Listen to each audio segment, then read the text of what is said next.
দেশের তিন বাহিনীর যৌথ অভিযানে অপারেশন সিঁদুর চালানো হয়েছে। পেহেলগাঁও জঙ্গি হামলার জবাবেই পাক অধিকৃত কাশ্মীর এবং পাকিস্তানে ঢুকে 9টি জঙ্গি ঘাঁটি ধ্বংস করে দিয়ে এসেছে ভারত।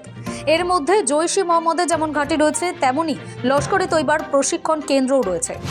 ভারতের ওই সফল অভিযানের পর পাকিস্তান কিভাবে ভারতের নানা সীমান্তে হামলা চালিয়েছে এবং সেনা কিভাবে প্রত্যাঘাত করেছে তা নিয়ে তথ্য দিতেই বুধবার রাষ্ট্রপতি দ্রৌপদী মুর্মুর সঙ্গে দেখা করেন তিন সেনার প্রধান। সঙ্গে ছিলেন chief of defence staff general Anil Chauhan.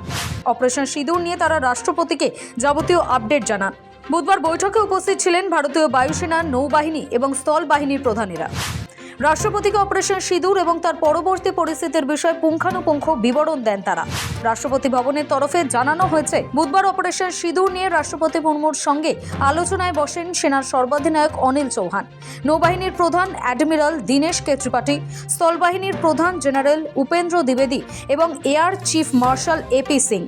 সূত্রের খবর, বৈঠকে পেহেলগাঁও জঙ্গি হানার পর ভারতে প্রত্যাঘাতী হামলার সাফল্য, তিন সশস্ত্র বাহিনীর বীরত্ব এবং অসম সাহসিকতার প্রশংসা করেন রাষ্ট্রপতি।